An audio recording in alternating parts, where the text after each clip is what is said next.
Subscribe करिए हमारे channel target UP TET CTET को और बेल आइकन को दबाइए। हेलो फ्रेंड्स, मैं रेनू स्वागत करती हूँ आप सभी भावी अध्यापक एवं अध्यापिकाओं का आपके अपने channel target UP TET CTET में। दोस्तों, आज इस वीडियो में हम आपके डीएलएड सेकंड सेमेस्टर के सेकंड पेपर प्रारंभिक शिक्षा के नवीन प्रयास के अंतर्गत आप लोग के राजन सीरीज के अंतर्गत अति लघु उत्तरीय क्वेश्चंस की सीरीज में क्वेश्चन नंबर 101 से पढ़ने वाले हैं और ये आपका लास्ट पार्ट है, यानी कि 2 पार्ट में ये भी मैंने कंप्लीट कर दिया आप लोगों का अति लघु उत्तरीय क्वेश्चन भी। तो चलिए स्टार्ट करते हैं क्वेश्चन नंबर 101 से। मध्याह्न भोजन योजना केंद्र सरकार द्वारा कब से लागू की गई है? तो मध्याह्न भोजन योजना केंद्र सरकार ने कब से शुरू की? 15 अगस्त 1995 से स्टार्ट की। ठीक है, और जब इस एग्जाम में इस तरीके से पूछता है कि स्कूलों में पका पकाया भोजन कब से मिलना स्टार्ट हुआ, तो 1 सितंबर 2004 से। क्वेश्चन नंबर 102 है, बाल अधिकार कब और किसके द्वारा निर्धारित किया गया? दोस्तों, यहाँ पर मानवाधिकार की बात नहीं की गई है, यहाँ पर बाल अधिकार की बात की गई है। तो संयुक्त राष्ट्र संघ द्वारा बाल अधिकारों की घोषणा की गई थी 20 नवंबर 1989 को। तो इसी दिन क्या मनाते हैं हम? अंतरराष्ट्रीय बाल दिवस मनाते हैं 20 नवंबर को। ठीक है, और यहाँ पर ये मानवाधिकार का यहाँ पर दे दिया है, मानवाधिकार दिवस हम मनाते हैं 10 दिसंबर को। 10 दिसंबर को मानवाधिकार दिवस मनाते हैं और 10 दिसंबर 1948 को संयुक्त राष्ट्र संघ ने मानवाधिकारों की घोषणा की थी। तो 10 दिसंबर जो है, ये 10 दिसंबर 1948 इस दिन यूएनओ ने यानी कि संयुक्त राष्ट्र संघ ने मानवाधिकार की घोषणा की थी और 20 नवंबर 1989 को यानी कि 1989 में संयुक्त राष्ट्र संघ ने बाल अधिकारों की घोषणा की थी। तो याद रखिएगा, यहाँ पर संयुक्त राष्ट्र संघ ने 20 नवंबर 1989 को बाल अधिकारों की घोषणा की थी। 2015 में भी पूछा गया है, 19 में भी पूछा गया है। और दोस्तों, ये आपकी राजन सीरीज है, यहाँ पर आपने देख लिया। इसको पवन सीरीज में भी आप लोग सही कर लीजिएगा।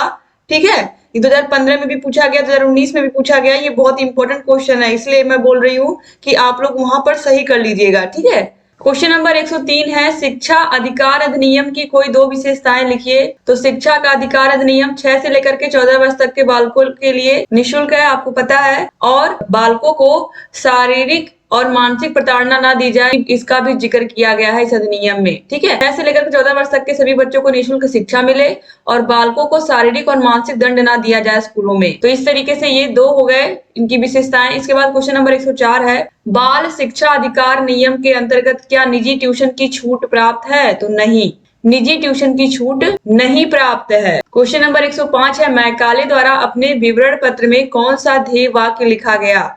एक अच्छे यूरोपीय पुस्तकालय की एक अलमारी का साहित्य भारत व अरब का संपूर्ण साहित्य के समान है, यही कहा था लॉर्ड मैकाले ने। लॉर्ड मैकाले के अनुसार कि उसके देश की एक छोटी सी अलमारी में अरब और भारत के जितने भी साहित्य हैं सब समा सकते हैं, पुस्तकालय की एक अलमारी में। तो इस तरीके से इन्होंने अपनी संस्कृति, अपनी सभ्यता, अपनी किताबों का बहुत ज्यादा बड़ा चढ़ा करके यहाँ पर बड़ाई की है। क्वेश्चन नंबर 106 है, शिक्षा में छनाई या निस्यंदन का सिद्धांत किसने दिया था? तो दोस्तों, आपको पता है किसने दिया था। यहाँ पर पूछा है कि इससे आशय क्या है? तो इससे आशय यही है कि समाज के उच्च वर्ग के लोगों को, धनी वर्ग के लोगों को शिक्षा दी जाए, कुछ लोगों को शिक्षा देना ताकि वे अन्य जन साधारण को शिक्षित कर सके। केवल समाज के उच्च वर्ग के लोगों को शिक्षित करना और वो समाज के निचले स्तर तक शिक्षा को पहुंचाएं, ये था छनाई का सिद्धांत। जबकि आज के समय में क्या है, कोई भी किसी भी जाति, धर्म, लिंग, समुदाय से आता हो, सभी को समान रूप से शिक्षा का अधिकार प्राप्त है। 6 से लेकर के 14 वर्ष तक के बच्चों को निःशुल्क और अनिवार्य शिक्षा प्राप्त है। 2015 में भी पूछा गया, 18 में पूछा गया, और ये सिद्धांत दिया किसने था? लॉर्ड मैकाले ने दिया था, आपको पता ही है।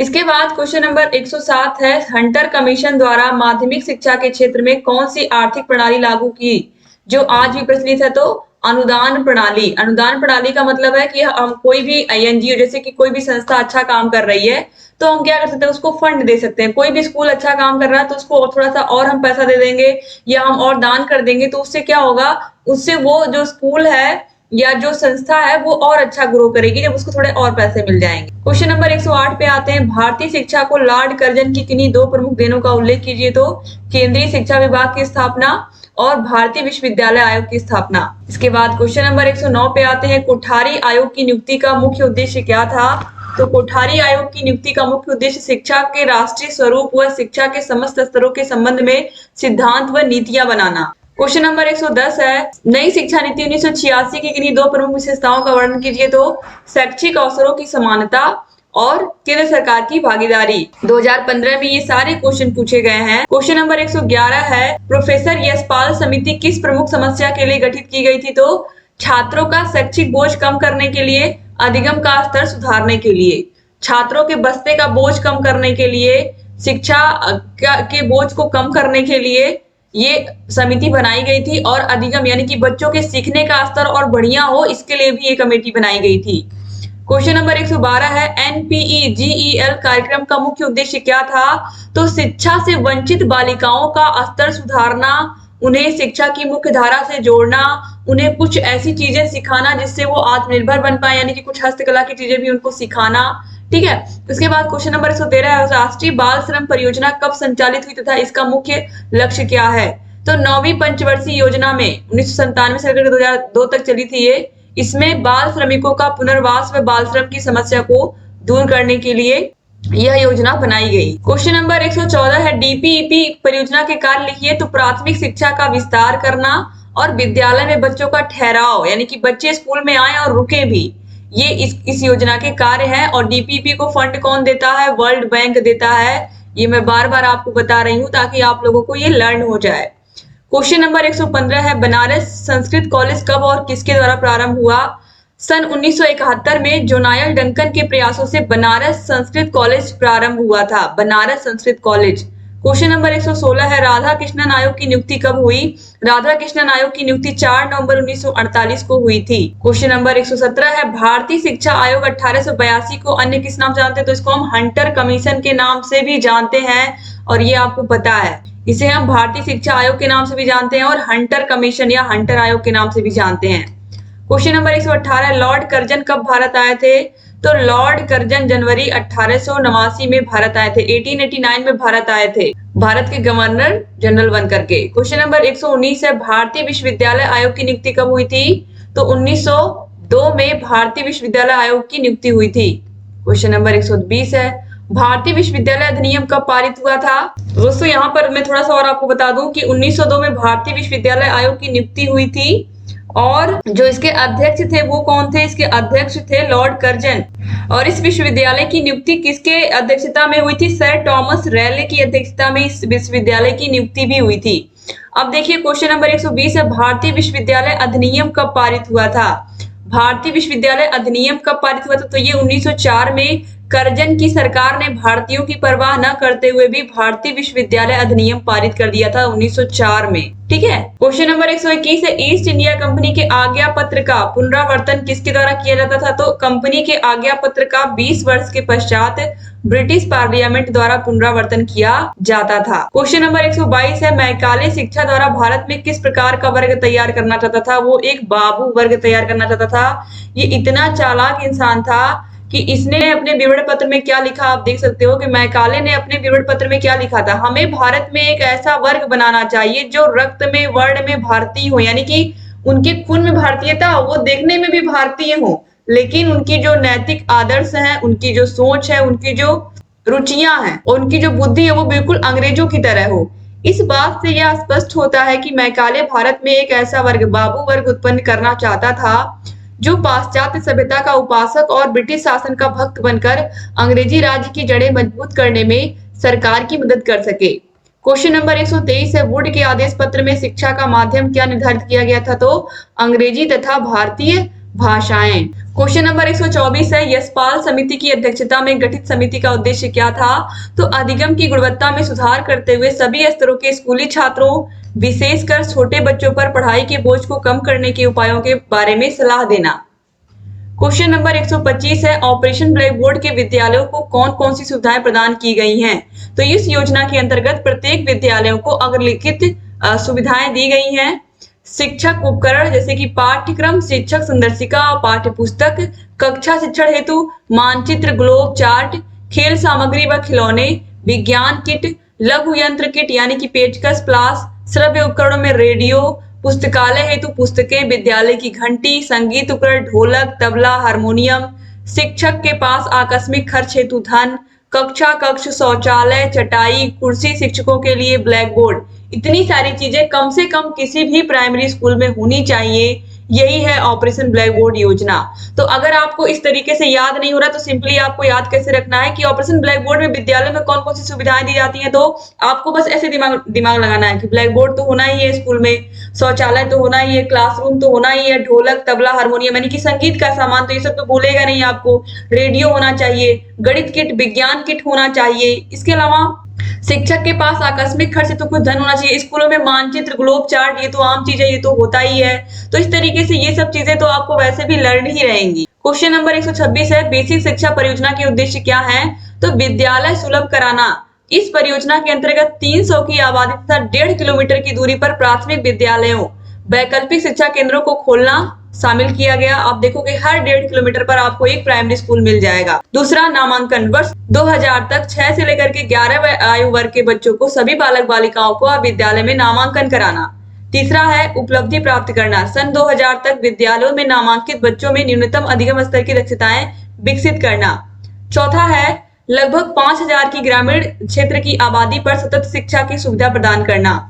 क्वेश्चन नंबर 127 है प्रथम चरण में डीपीईपी देश के किन राज्यों में लागू की गई। तो 7 राज्यों के 42 जनपदों में प्रथम चरण में डीपीईपी लागू किया गया था। मध्य प्रदेश, हरियाणा, असम, महाराष्ट्र, कर्नाटक, तमिलनाडु, केरल। इसके बाद क्वेश्चन नंबर 128 है ड्रॉप आउट के संदर्भ में डीपीईपी का क्या उद्देश्य था। तो ड्रॉप आउट की दर को 10% तक कम करना तथा धारण क्षमता को 90% तक बढ़ाना। इसके बाद क्वेश्चन नंबर 129 है ईसीसीई शब्द संक्षेप का अंग्रेजी में पूरा नाम लिखे तो early child care and education 2016 में देखिए पूछा गया है। क्वेश्चन नंबर 130 है प्रथम चरण में मध्याह्न भोजन योजना प्रदेश के कितने जनपदों एवं कितने विकास खंडों में लागू की गई। तो 38 जिलों एवं 248 विकास खंडों में यह संचालित की गई थी। क्वेश्चन नंबर 131 पे आते हैं एनसीईआरटी के मुख्य कार्य क्या है। तो एनसीईआरटी के मुख्य कार्य में सबसे पहले आता है अनुसंधान एवं नवाचार, क्योंकि इसके नाम में यह राष्ट्रीय शैक्षिक अनुसंधान एवं प्रशिक्षण परिषद यानी कि अनुसंधान भी होता है और प्रशिक्षण भी होता है। तो आदर्श पाठ्यक्रम, राष्ट्रीय शिक्षा संस्थान, अध्यापक शिक्षा, विशेष शिक्षा और विस्तार सेवा, ये सब इसके काम में 2016 में भी पूछा गया, 19 में भी पूछा गया है। क्वेश्चन नंबर 132 है इंदिरा गांधी राष्ट्रीय मुक्त विश्वविद्यालय की स्थापना कब हुई थी। तो ये हुई थी 20 सितंबर 1985 में। क्वेश्चन नंबर 133 है प्राथमिक शिक्षा के संदर्भ में अपव्यय एवं अवरोधन का अर्थ स्पष्ट कीजिए। अपव्यय से तात्पर्य प्राथमिक शिक्षा पूरी किए बिना ही प्राथमिक शिक्षा के किसी स्तर से विद्यालय छोड़ देना। अवरोध से तात्पर्य बच्चों का एक ही कक्षा में 1 वर्ष से अधिक समय के लिए रुकना। भारत में एक बड़ी मात्रा में छोटे छोटे अबोध बालक एक ही कक्षा में 1 से अधिक वर्ष तक के लिए रुक जाते हैं। ये इतनी बार मैं आप लोगों को समझा चुकी हूँ कि आप लोगों को तो ये चीज रट चुकी होगी कि अपव्यय का मतलब होता है कि बच्चा एडमिशन लेने के बाद एकाएक स्कूल छोड़ के चला गया, यानी कि अपनी प्राथमिक शिक्षा पूरी किए बिना स्कूल छोड़ करके चले जाना ही क्या होता है, ड्रॉप आउट भी होता है। इसको अपव्यय भी कहते हैं, इसको हरास भी कहते हैं। और अवरोध का मतलब क्या हुआ कि वह बच्चा एक ही कक्षा में बार बार पढ़ रहा है, 1 साल 2 साल 3 साल, वो पास ही नहीं हो पा रहा है उस कक्षा को, तो पास नहीं कर पा रहा है, तो यह क्या हो गया, अवरोध हो गया। उसकी पढ़ाई में अवरोध उत्पन्न हो गया, इसलिए इसको अवरोधन कहते हैं। क्वेश्चन नंबर 134 है पी मोस्ट कार्यक्रम का पूरा नाम क्या है। तो सेवारत अध्यापकों का विस्तृत अभिविन्यास कार्यक्रम, program of mass orientation for school teachers. Question number 135 है एसओपीटी किस स्तर के अध्यापकों हेतु संचालित की गई। तो एसओपीटी कार्यक्रम का आरंभ 1993-94 से किया गया। सेवारत शिक्षकों के प्रशिक्षण के लिए एनसीईआरटी को इसका उत्तरदायित्व सौंपा गया। क्वेश्चन नंबर 136 पे आते हैं उत्तर प्रदेश विशेष शिक्षा परियोजना मूलतः किन किन कार्यों से संबंधित है। दोस्तों इसके अंतर्गत राज्य, जनपद तथा स्थानीय स्तर पर विभिन्न इकाइयों के माध्यम से पूरे राज्य के 6 से लेकर के 14 वर्ष तक के 100% बच्चों का नामांकन करना तथा विद्यालयी सुविधाओं का नियोजन एवं प्रबंधन करना शामिल है। क्वेश्चन नंबर 137 है पूर्व प्राथमिक शिक्षा परियोजना के अंतर्गत शिशुओं के सर्वांगीण विकास हेतु कौन कौन सी योजनाएं चलाई जा रही हैं। इस स्तर के शिशुओं को पढ़ना, लिखना और गिनती ही न केवल सिखा करके उनके सर्वांगीण विकास हेतु कहानी, गीत तथा अन्य रोचक क्रियाओं का आयोजन किया जाता है। तो पूर्व प्राथमिक शिक्षा दोस्तों एक तरीके से आपको पता है ये आंगनबाड़ी में होती है और इसमें बच्चों को केवल पढ़ना लिखना ही नहीं सिखाया जाता है बल्कि खेल, कहानी, गीत, अन्य चीजें इनमें सिखाई जाती है ताकि बच्चों का सर्वांगीण विकास हो। क्वेश्चन नंबर 138 पे आते हैं सर्व शिक्षा अभियान के सफल क्रियान्वयन हेतु सरकार द्वारा कौन कौन सी योजनाएं चलाई जा रही हैं। तो देखिए यहाँ पर पहला है 2003 तक प्राथमिक विद्यालयों, शिक्षा गारंटी केंद्रों, वैकल्पिक और विद्यालय शिविरों में सभी बच्चों का प्रवेश कराना। दूसरा है 2007 तक सभी बच्चे कक्षा 5 तक की प्राथमिक शिक्षा पूरी कर लें। 2010 तक सभी बच्चे कक्षा 8 तक की शिक्षा पूरी कर लें और जीवन के लिए शिक्षा पर बल देते हुए संतोषप्रद गुणात्मक प्रारंभिक शिक्षा पर ध्यान केंद्रित करना। फिर है 2010 तक विद्यालयों में शिक्षार्थियों की सार्वभौमिक नियमित उपस्थिति सुनिश्चित करना। इसके बाद क्वेश्चन नंबर 139 है कस्तूरबा गांधी आवासीय बालिका विद्यालयों की मॉनिटरिंग का क्या प्रावधान है। तो विद्यालय की नियमित मॉनिटरिंग जनपद स्तर पर डाइट प्राचार्य की अध्यक्षता में गठित जिला शिक्षा समिति द्वारा की जाती है। क्वेश्चन नंबर 140 है भारत में निःशुल्क तथा अनिवार्य शिक्षा की उन्नति के मार्ग में मुख्य कठिनाइयां क्या हैं। तो इसमें बहुत सारी रीजन है, जिसमें देखिए मुख्य रूप से है शासन की कमजोर नीतियां, राजनीतिक कठिनाइयां होती है, प्राइमरी स्कूलों के प्रबंध तंत्र में एक रूपीय नीति का अभाव होता है, ग्रामीण व शहरी क्षेत्रों में विकास की विविधता होती है, शिक्षकों का अभाव होता है, शिक्षक ही नहीं होंगे स्कूलों में तो पढ़ाई क्या होगी। तो सबसे बड़ा कारण तो मैं हमेशा बताती हूँ कि यही है, अपव्यय और अवरोधन की समस्या। इसके बाद दूसरे नंबर पर यही आती है बच्चे रेगुलरिटी नहीं बना पाते हैं स्कूलों में, और आपको पता है जब तक बच्चा रेगुलर स्कूल नहीं आएगा तब तक वो सीख नहीं पाएगा। और अपव्यय और अवरोधन की समस्या तो हर स्कूल में आपको ऐसे बच्चे मिल जाएंगे जो एडमिशन करा के नहीं आते हैं, या ऐसे बच्चे जो एक ही कक्षा में कई साल पढ़ रहे हैं। आंकड़ों में विभिन्नता, भौगोलिक कठिनाइयां, शिक्षण का निम्न स्तर, दोषपूर्ण पाठ्यक्रम, ये सब जिम्मेदार हैं निःशुल्क और अनिवार्य शिक्षा की उन्नति में बाधक बनने में। क्वेश्चन नंबर 141 है जिला प्राथमिक शिक्षा कार्यक्रम की रणनीतियों के विषय में संक्षेप में लिखिए। तो इस जो जिला प्राथमिक शिक्षा कार्यक्रम है इसके मुख्य उद्देश्यों में क्या है। तो बालिका शिक्षा को महत्व देना, विद्यालय की प्रभावकारिता बढ़ाने पर बल, वैकल्पिक शिक्षा का सुदृढ़ीकरण, सामुदायिक सहयोग तथा समानता पर बल, अध्यापक दक्षता में वृद्धि, ये सब क्या है, ये सब जिला प्राथमिक शिक्षा कार्यक्रम यानी कि डीपीपी कार्यक्रम की रणनीतियां हैं। इसके अलावा आपको पता है बच्चों के स्कूलों में ठहराव पर बल और जो प्राथमिक शिक्षा है उसका विस्तार करना भी इसी का काम है। क्वेश्चन नंबर 142 पे आते हैं संपूर्ण साक्षरता अभियान की किन्हीं 3 विशेषताओं का उल्लेख करिए। तो देखिए इस अभियान की सफलता पूर्णतः जनता की अभिप्रेरणा एवं सामुदायिक सहयोग पर निर्भर है, क्योंकि आसपास के लोग जो जनसाधारण है जब वो सहयोग करेंगे तभी देश साक्षर बन पाएगा। संपूर्ण साक्षरता अभियान लक्ष्योन्मुखी है, केवल नामांकन वृद्धि करना इसका उद्देश्य नहीं है बल्कि बच्चों को लिखना पढ़ना है, ये इसका उद्देश्य है। यह परियोजना विशिष्ट क्षेत्रों में समयबद्ध एवं सुरक्षित संस्थाओं व्यक्तियों के आपसी सहयोग से परिणाममुखी है, यानी कि परिणाम दे रही है। संपूर्ण साक्षरता अभियान को संचालित करने के लिए जिला स्तर पर पंजीकृत समितियों को अनुमति प्रदान की गई है। इस कार्यक्रम में बाह्य लक्ष्यों को शामिल नहीं करते हैं बल्कि लक्ष्यों की पूर्ति सर्वे करा के की जाती है। क्वेश्चन नंबर 143 प्राथमिक शिक्षा में सर्व सुलभता से क्या आशय है। तो प्राथमिक शिक्षा की सर्व सुलभता की प्रथम सुविधा है विद्यालय का घर के निकट होना, जिससे बच्चे अकेले ही विद्यालय सुरक्षित रूप से कम समय में पहुंच सके। प्रत्येक छोटे से छोटे गांव में विद्यालय स्थापित होने चाहिए। फिर है क्वेश्चन नंबर 144 प्राथमिक शिक्षा में सर्वव्यापी नामांकन से क्या आशय है। तो सर्वव्यापी नामांकन का मतलब है जितने भी बच्चे हैं आस पास कहीं भी 6 से लेकर के 14 वर्ष तक के सभी का एडमिशन विद्यालय में अनिवार्य रूप से होना ही चाहिए, यही है सर्वव्यापी नामांकन। क्वेश्चन नंबर 145 है छात्रवृत्ति वितरण योजना क्या है। तो प्रदेश सरकार द्वारा कक्षा 1 से लेकर के 8 तक के अध्ययनरत सभी अनुसूचित जाति जनजाति के छात्र छात्राओं को छात्रवृत्ति प्रदान की जाती है। कक्षा 1 से 6 तक के छात्रों को देय छात्रवृत्ति हेतु अपात्रता की कोई आयु सीमा प्रतिबंधित नहीं है। समस्त योजना राज्य वित्त पोषित करती है। तो दोस्तों यहाँ पर देखिए छात्रवृत्ति अब नहीं मिलती बच्चों को, अब ये योजना बंद हो चुकी है, अब किसी भी कक्षा के बच्चों को छात्रवृत्ति नहीं मिलती है। क्वेश्चन नंबर 146 है समाज के प्रमुख कार्य लिखिए। तो समाज का प्रमुख कार्य कक्षा के लिए शैक्षिक संस्थानों की स्थापना करना तथा उन संस्थानों को चलाने हेतु वित्तीय सहायता प्रदान करना है। क्वेश्चन नंबर 147 है मूल्य का अर्थ लिखिए। तो मूल्य का अर्थ है किसी व्यक्ति या वस्तु का वह गुण जिसके कारण वह महत्वपूर्ण, सम्मानित तथा उपयोगी हो जाए। क्वेश्चन नंबर 148 है बाल अपराध के प्रमुख बिंदु कितने प्रकार के होते हैं। तो भूखमरी, गरीबी, अशिक्षा, उचित वातावरण न मिलना, ये सब क्या है बाल अपराध के कारण है। बच्चे हिंसा करने लगते हैं, बच्चे चोरी करने लगते हैं, बच्चे मारपीट करने लगते हैं, अपराधी बन जाते हैं। तो भूखमरी, गरीबी या शिक्षा ये बहुत बड़े बड़े कारण हैं। क्वेश्चन नंबर 149 है बनारस संस्कृत कॉलेज कब और किसके द्वारा खोला गया। तो ये खोला गया था 1791 में जोनावल डंकन के प्रयासों से। क्वेश्चन नंबर 150 है मैकाले ने अपना विवरण कब प्रस्तुत किया था। तो 2 फरवरी 1935 में किया था। ये देखिए 2017 में ये सारे क्वेश्चन पूछे हुए हैं। क्वेश्चन नंबर 151 है वुड घोषणा पत्र के आधार पर कंपनी ने शिक्षा नीति कब घोषित की थी। तो वुड के घोषणा पत्र के आधार पर कंपनी ने 19 जुलाई 1854 को अपनी शिक्षा नीति घोषित की थी। क्वेश्चन नंबर 152 है शिक्षा के व्यक्तिक और सामाजिक उद्देश्यों का समन्वय आवश्यक है क्योंकि शिक्षा व्यक्ति की खुशी और राज्य कल्याण के लिए है। यह किसका कथन है दोस्तों? यह कथन है प्लेटो का। 2017 में ये क्वेश्चन पूछा गया है। क्वेश्चन नंबर 153 है, प्राथमिक शिक्षा कब प्रारंभ होती है? तो ये 6 वर्ष की अवस्था में प्रारंभ होती है। 6 वर्ष का जब बालक होता है और 6 वर्ष से लेकर के 12 वर्ष तक होती है, क्योंकि बच्चा कक्षा 1 से 5 तक की शिक्षा जो है इसमें पूरी करता है। तो प्राथमिक शिक्षा 6 वर्ष से प्रारंभ होती है। सिर्फ यहाँ पर ये पूछा था कि प्राथमिक शिक्षा प्रारंभ कब से होती है, तो वो 6 वर्ष से होती है। बस यहाँ पर सिंपल यही लिखना था, क्योंकि कक्षा 1 से लेकर के 5 तक बच्चा पढ़ता है, ठीक है, तो इसीलिए यहाँ पर 6 वर्ष से लेकर के 12 वर्ष तक लिख दिया गया है। क्वेश्चन नंबर 154 है, संविधान के अनुच्छेद 21A के भाग 3 के अंतर्गत मूल अधिकार क्या है?